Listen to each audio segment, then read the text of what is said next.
할렐루야. 오늘 주님 앞에 드린 영광, 또 여러분들이 드려질 예배가 우리 하나님의 기쁨이 되고 여러분들에게는 무한한 복이 되는 시간 되기를 주의 이름으로 축원합니다.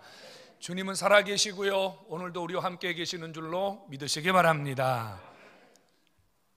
신약 성경을 첫 열었는데요, 첫머리에 아주 낯선 이름들이 많이 나오죠.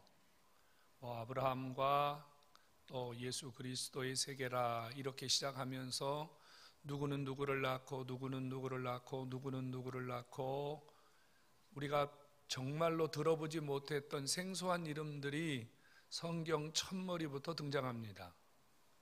원래 저자들이 책을 기록할 때는요, 첫 페이지를 잘 쓰는 법이에요. 사람들이 책을 끝까지는 안 읽어도요, 첫머리, 그래도 한두 장 정도는 무조건 읽거든요. 또 첫머리가 재미있으면 끝까지 읽을 수도 있기 때문에 이 첫머리를 잘 쓰는 법인데, 어찌된 영문인지 성경은 첫머리에 아주 재미없는 내용을 많이 기록해 놨어요. 우리가 흔히 말하는 족보입니다. 계보입니다. 여러분, 족보가 뭔지 아시죠? 족보는 한 집안의 혈연적 관계, 그 다음에 사실적 관계를 증명하기 위해서 기록해 놓은 역사적 자료입니다. 저도 어렸을 적에 우리 아버지가 요만한 나무 상자 안에 책을 몇 권 애지중지하면서 거기에 담아두었던 기억이 있어요. 술을 한 잔 드시면 가끔 그 족보를 꺼내놓고 이렇게 이야기하곤 했어요. 우리 집은 뼈대 있는 집안이다. 우리 집은 족보가 있는 집안이다. 그 당시에는 그 말이 무슨 말인지 별로 흥미도 없었고 거기에 대한 관심도 없었습니다. 하지만 사람들은 나이가 들어가면서 자신의 정체성, 자신의 족보에 대해서 관심을 가질 수밖에 없습니다.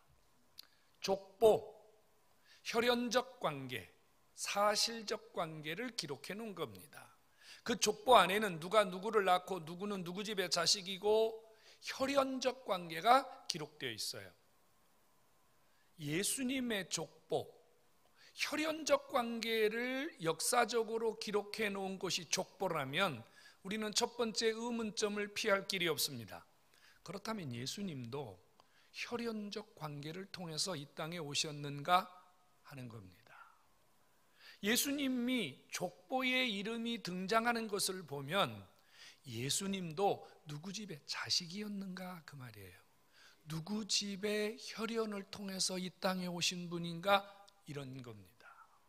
여러분 어때요?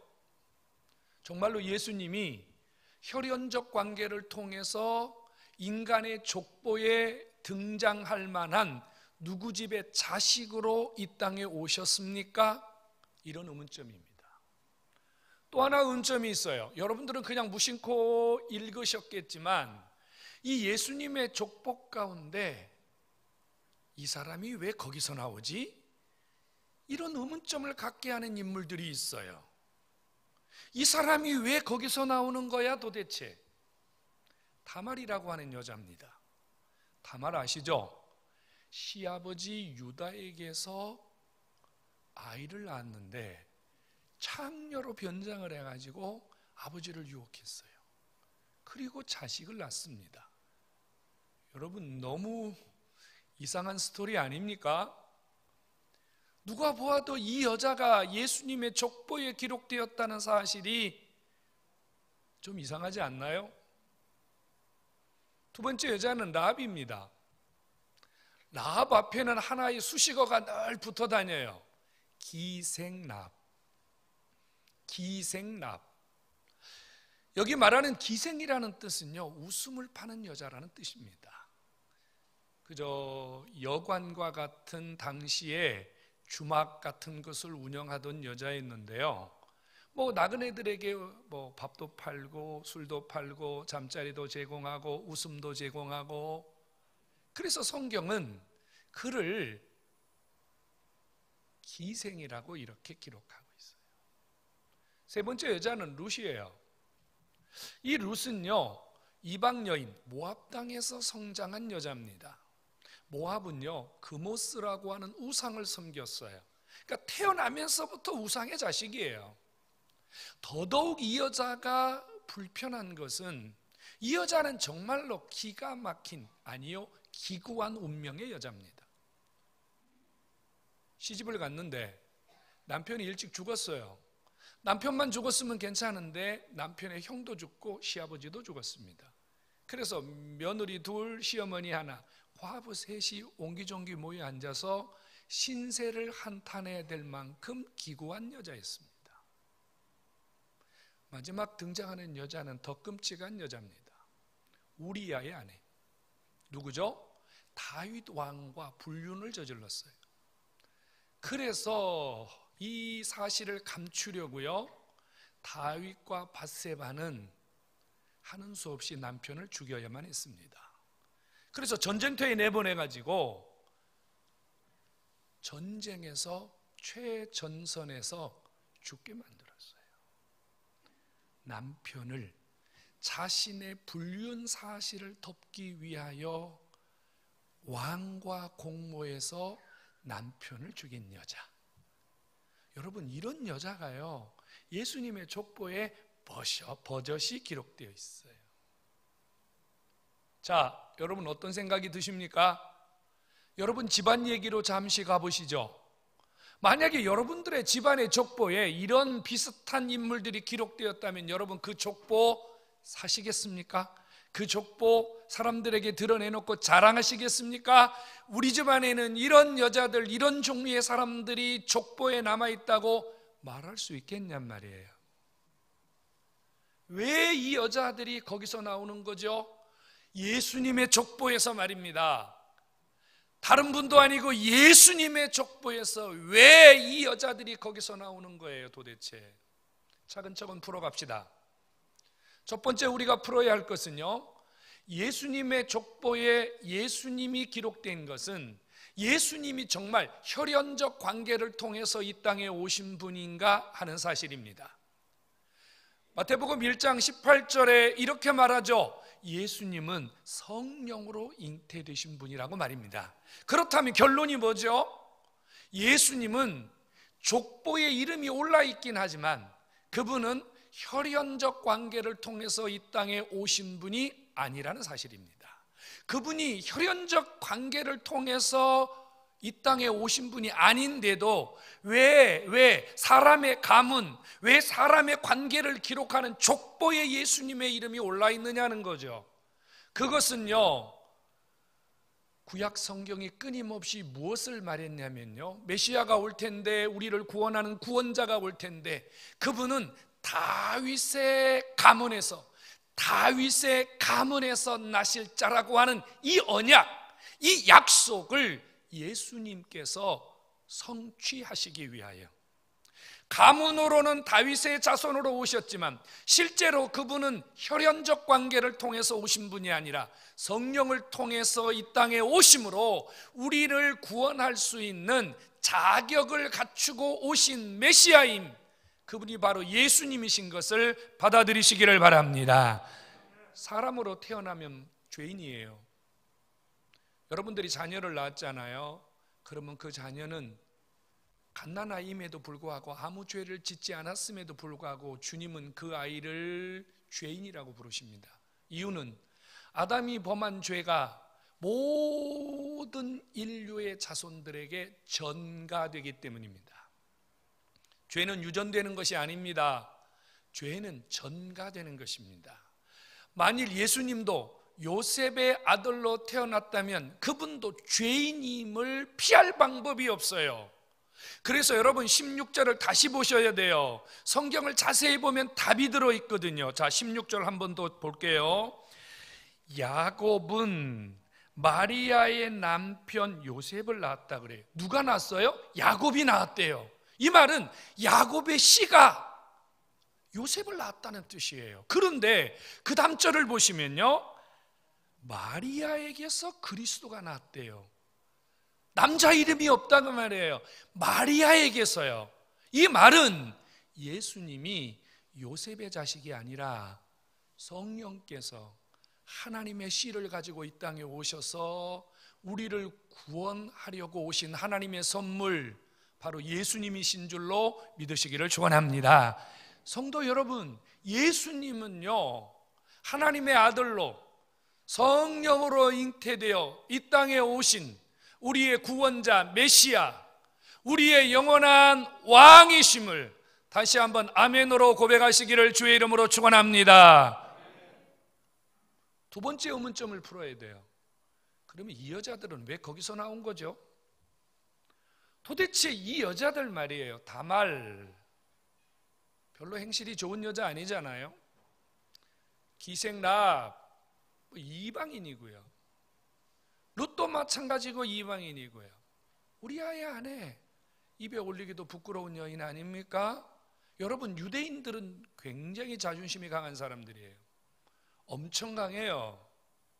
이 유대인들의 사고 속에서 이 여자를 받아들인다는 것은 거의 불가능합니다. 그러니까 성경에 이 여자들이 기록되었다는 것은요, 마태가 자기 생각으로 기록한 것이 아님을 우리는 기억해야 됩니다. 성령께서 이 마태를 통해서 이 여자의 이름들을 여기에 기록해 놓은 것은 뭔가 이유가 있지 않겠냔 말이에요.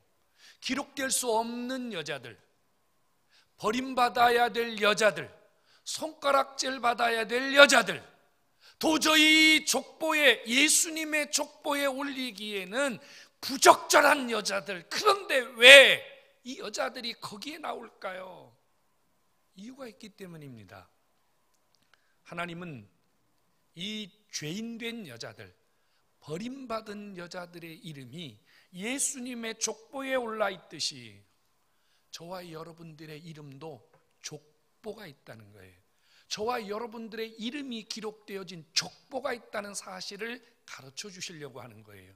그러면 저와 여러분들의 이름이 기록된 족보는 어디에 있습니까? 그 족보는 바로 하나님의 나라의 생명책에 우리의 이름이 기록되어 있고, 그것이 우리의 천국 족보요, 영생의 족보요, 주님이 귀히 여기시고 빛나게 여기시는 여러분들의 삶인 것을 기억하시기를 주의 이름으로 축원합니다. 천국 족보가 있어요, 여러분. 천국 족보 아십니까? 바울은요, 이 땅에 있는 족보에 창념하지 말라 그랬어요. 그 말은 무슨 말인가 하면, 이 땅에 내가 최씨 가문이다, 박씨 가문이다, 내가 뼈대 있는 어느 집 가문이다, 이거 별로 안 중요하다는 거예요. 없어질 책, 불타버릴 책, 거기에 우리의 이름이 기록되어 있는 것이 자랑이고 긍지가 아니라 우리의 이름이 하늘 족보의 생명책에 영원히 기록되어 있음을 기뻐하시고 즐거워하시기를 주의 이름으로 축원합니다. 여러분, 생명책이 있단 말이에요. 출애굽기 32장 32절에 보면요, 모세가 이런 기도를 하거든요. 자기 형 아론과 자기 누이 미리암이 모세를 반역했어요. 그래서 문둥병에 걸리고 지금 골치 아픈 상황이거든요. 이때 모세가 결단하고 하나님께 들어가서 기도하면서 이렇게 기도해요. 하나님 아버지, 만일 내 형과 내 누이를 용서해 주지 아니하시려거든 내 이름을 하나님의 생명책에서 지워주십시오. 모세는요, 자신의 이름이 생명책에 기록되어 있음을 고백했습니다. 다윗도 시편 69편 28절에서 이렇게 고백하거든요. 하나님 아버지, 그들의 이름이, 저 죄인들의 이름이 의인들과 함께 생명책에 기록되지 않게 해주십시오. 이렇게 고백합니다. 계시록 3장 5절에서는 이렇게 말하죠. 이기는 자는 흰옷을 입을 것이고 내가 그 이름을 반드시 생명책에 기록하리라. 할렐루야. 생명책에 이름이 기록되리라. 계시록 21장에서는요, 생명책에 이름이 기록되지 아니한 자는 불못에 던져질 것이라. 계시록 21장 27절에서는 이렇게 말합니다. 오직 어린 양의 생명책에 그 이름이 기록된 자만이 주님의 나라에 들어올 수 있다고 말입니다. 여러분, 저와 여러분들의 이름이 천국 족보에 생명책에 기록되어 있음을 믿으시기를 주의 이름으로 축원합니다. 여러분, 얼마나 대단해요. 여러분들의 이름 누가 기억해 줍니까? 여러분들의 이름을 누가 그렇게 귀히 여깁니까? 이 땅에 어떤 사람이 내 이름을 기억하지 않아도 괜찮아요. 내 이름은 없어지는 이름이 아니라 내가 예수 그리스도를 구주로 영접하는 그 순간 하나님은 내 이름을 천당에 기록하신다고 말이에요. 여러분들은 3자를 기록하고 내 이름은 2자만 기록합니다. 응? 기록하십니다. 똑똑하게 기록하십니다. 여러분들에게 한번 여쭤보겠습니다. 여러분 구원 받으셨죠? 구원 받으셨죠? 그러면 여러분들의 이름이 하늘 생명책에 기록된 것을 굳게 믿으시기를 주의 이름으로 축원합니다. 이 천국 족보예요. 천국 족보. 이 족보에 이름 없는 사람은 끝이에요. 멸망당하는 거예요, 여러분. 그럼 의문점을 갖죠. 하늘 족보에 이름을 기록할 수 있는 자격이 있습니까? 있습니다. 자격이 있어요. 아무나 기록하는 게 아니에요, 여러분. 주님 앞에 가서 섰을 때 주님 나라의 생명책에 이름이 없으면요, 바로 우리는 멸망으로 던져지는 거예요. 어떤 자격으로, 어떤 기준으로 생명책에 우리의 이름을 올릴 수 있습니까? 조건은 하나밖에 없습니다. 어린 양의 생명책이라고 그랬거든요. 어린 양의 생명책. 그 말은 예수 그리스도 그분을 구주로 믿은 자, 예수 그리스도를 구주로 고백한 자, 예수 그리스도 그분의 피로 죄사함을 받은 자, 이들 이름만이 천국에 기록되는 것을 믿으시기를 축원합니다. 여러분, 주님은 묻지도 따지지도 아니하십니다. 시아버지와 무슨 일이 있었느냐 따지지 않습니다. 네가 기생이냐 공주냐 따지지 않습니다. 이방인이냐 유대인이냐 따지지 않습니다. 무슨 범죄를 했느냐, 무슨 잘못을 했느냐, 무슨 끔찍한 죄를 지었느냐, 그것은요 문제가 되지 않습니다.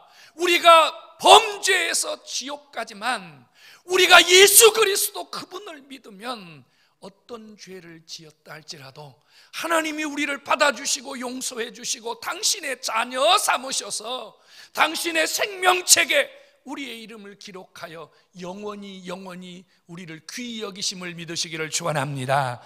예수입니다.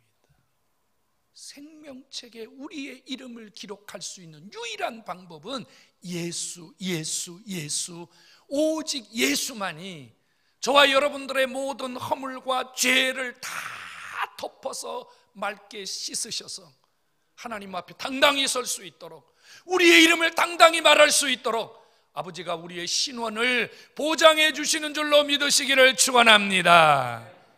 여러분, 세상 기준은 중요하지 않습니다.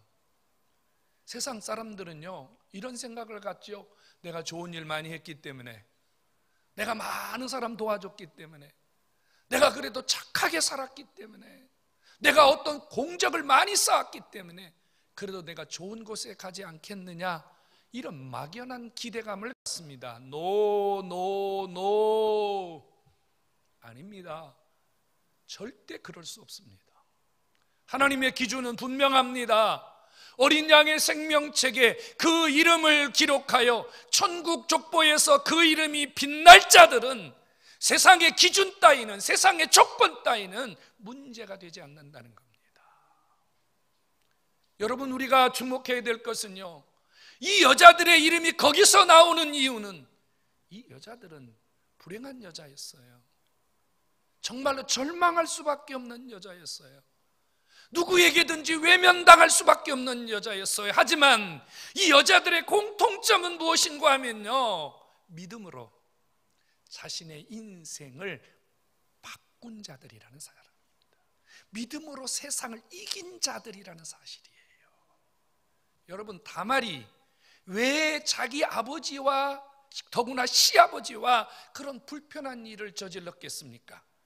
다말은 자기의 욕정을 채우기 위해서 시아버지와 그런 일을 한 게 아니에요.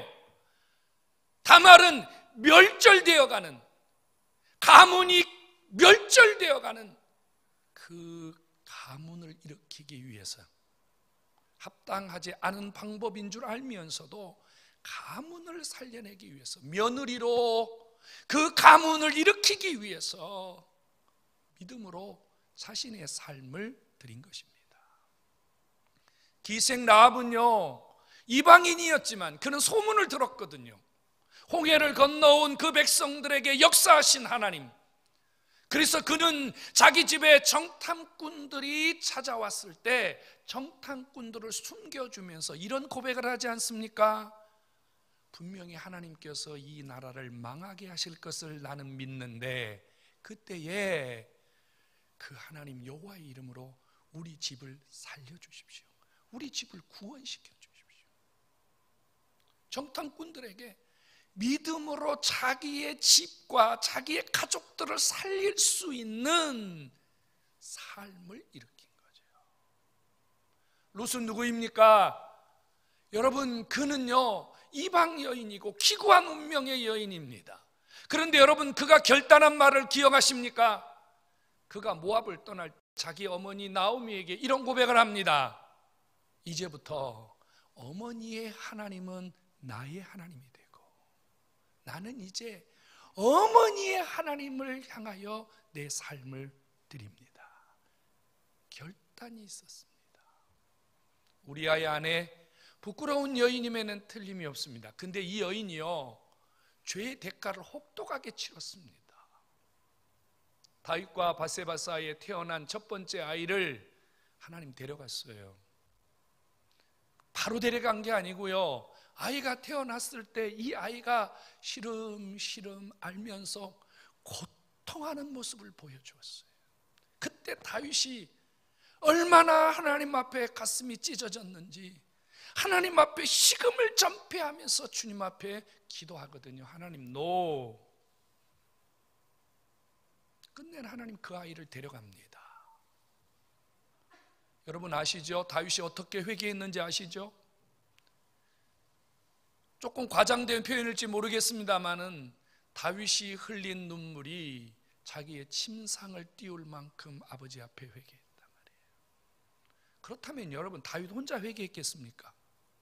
다윗이 이런 신앙의 사람이라면 그 자기와 함께 문제를 일으켰던 그 여인 밧세바에게도 이런 신앙을 요구하지 않았겠냔 말이에요.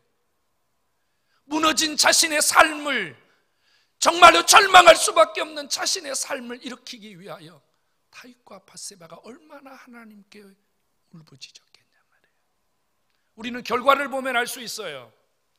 하나님이 이 다윗과 밧세바에게 누구를 주었습니까? 솔로몬을 주었습니다.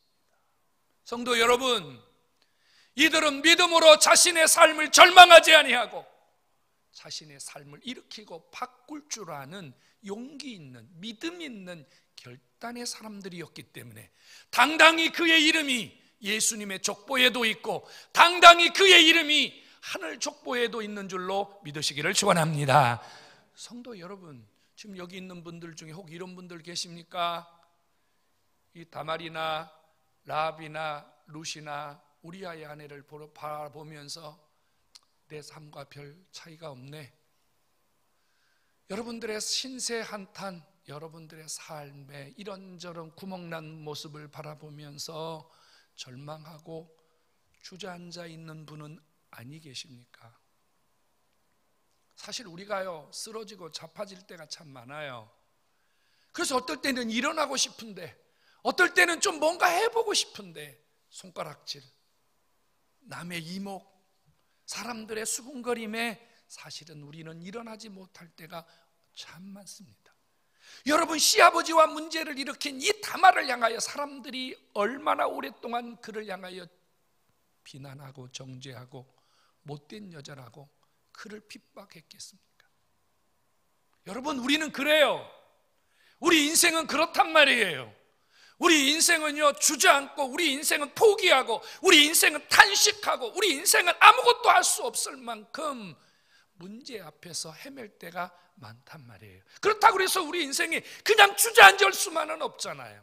그냥 포기할 수만은 없잖아요. 여러분, 우리에게 소망이 있거든요. 우리에게 희망이 있거든요. 우리에게는요 비전이 있단 말이에요. 그것이 무엇이냐면 예수 그리스도, 그분이 이런 절망과 이런 탄식과 이런 한숨 지을 수밖에 없는 우리 인생을 살려주시려고, 회복시켜 주시려고, 저와 여러분들의 이름을 기억하시고 저와 여러분들의 이름이 현재와 내세 영원히 빛나도록 우리의 삶을 바꾸어 주시려고 이 땅에 오셨음을 믿으시기 바랍니다.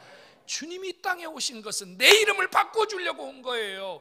죄인인 내 이름을 의인의 이름으로 바꿔주려고 오신 거예요. 절망투성이, 낙심투성이, 좌절투성이 어찌할 수 없는 내 인생 하나님이 바꾸어 주시려고, 새롭게 만들어 주시려고 여러분 곁에 오신 줄로 믿으시기 바랍니다.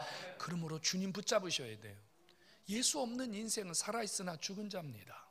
하지만 예수 붙들고 있으면 사람들이 볼 때는 시원찮게 보이고, 다말 같은 여자가, 라합 같은 여자가 아무리 뒤에서 수군수군해도 괜찮아요. 예수가 우리 인생을 붙잡아 주시면 다말도 주님의 족보에 오를 수 있는 거예요. 라합도 천국 족보에 오를 수 있는 거예요. 저와 여러분도 얼마든지 주님의 손에 의해서 희망이 있고 소망이 있고 비전이 있는 내일이 열리는 줄로 믿으시기를 축원합니다. 오늘 저 앞에 나오신 여러분, 무엇 때문에 여러분의 삶이 행복합니까? 무엇 때문에 여러분의 삶이 기쁩니까? 좋은 옷을 입으시면 기쁩니까? 좋은 집에 살고 있으면 기쁩니까? 좋은 자동차를 몰고 다니면 기뻐하십니까? 그렇습니다. 그거 잠깐 우리 기쁘게 할 수 있어요. 하지만 여러분, 이 옷은 곧 헤어집니다. 자동차는 곧 고장이 납니다. 여러분의 집도 곧 낡아 빠지게 되어 있습니다. 결국 우리의 기쁨은 영원하지 못하다는 거죠.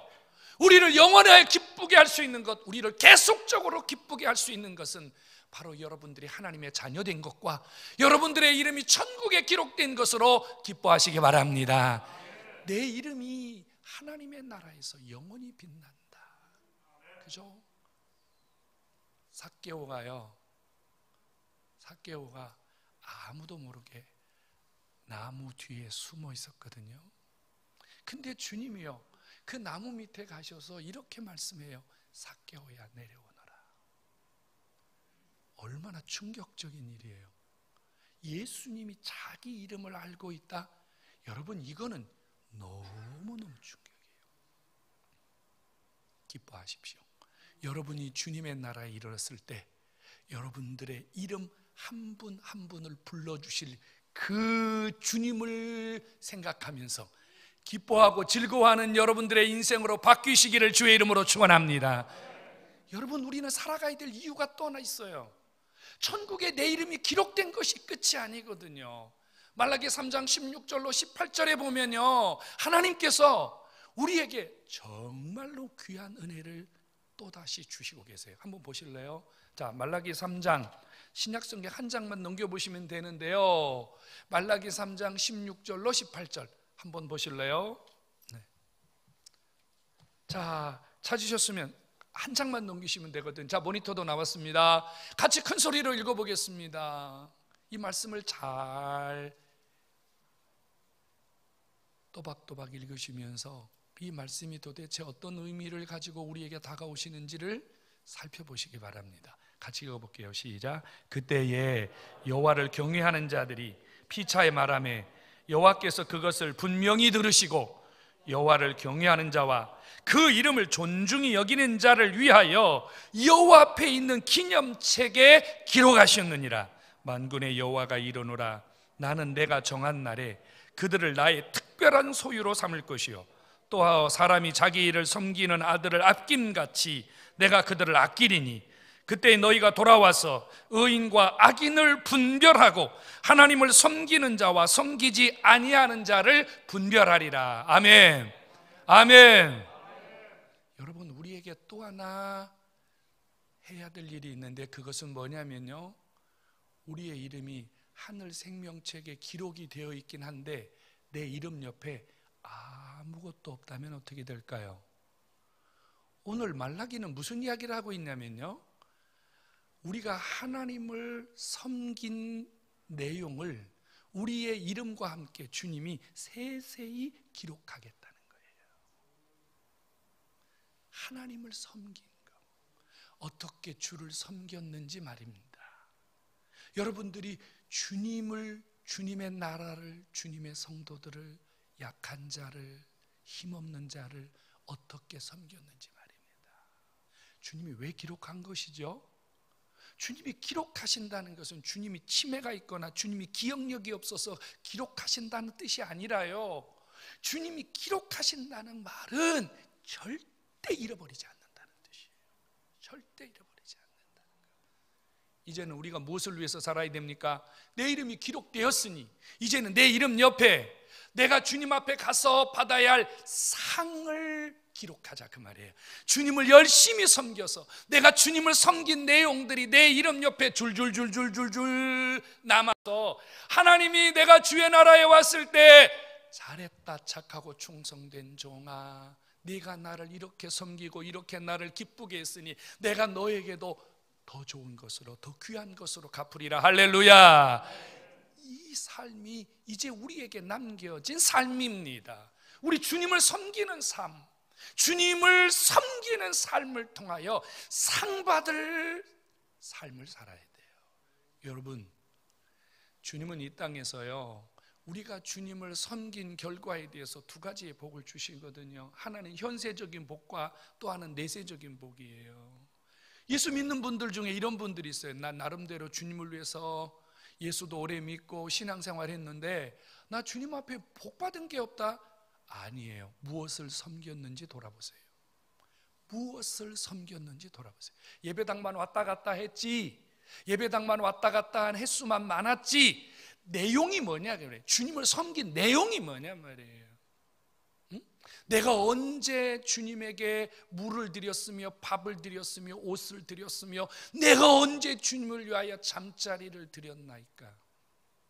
주님 뭐라고 그러셨죠? 이 작은 소자 중 한 명에게 한 것이 곧 나에게 한 것이니라. 우리가 주님의 이름으로 냉수 한 그릇이라도 섬겼다면 결단코 상을 잃지 아니하리라고 주님이 약속하셨어요. 성도 여러분, 주님을 섬긴 기록을 남기자 그 말이에요. 천국 족보에 이름만 떨렁 남기지 마시고 내가 주님을 섬긴 섬김의 내용까지 남겨서 그 기록을 보시고 여러분들이 사는 날 동안 여러분들이 주 앞에 왔을 때 아버지가 여러분들의 삶에 넘치도록 복을 주시는 이런 귀한 하나님의 종들이 되기를 주님의 이름으로 축원합니다. 여러분, 성탄절이 뭐 하는 날입니까? 바로 예수님이 우리의 이름을 천국 족보에 올려주시려고 내 곁에 오신 날입니다. 할렐루야지요. 얼마나 감사한 날입니까? 여러분, 성탄절은 산타크로스가 주인공이 아닙니다. 성탄절은 여러분들의 자녀가 주인공이 아닙니다. 여러분의 아내나 남편이 주인공이 아닙니다. 여러분 제발 안 그러셨으면 좋겠어요.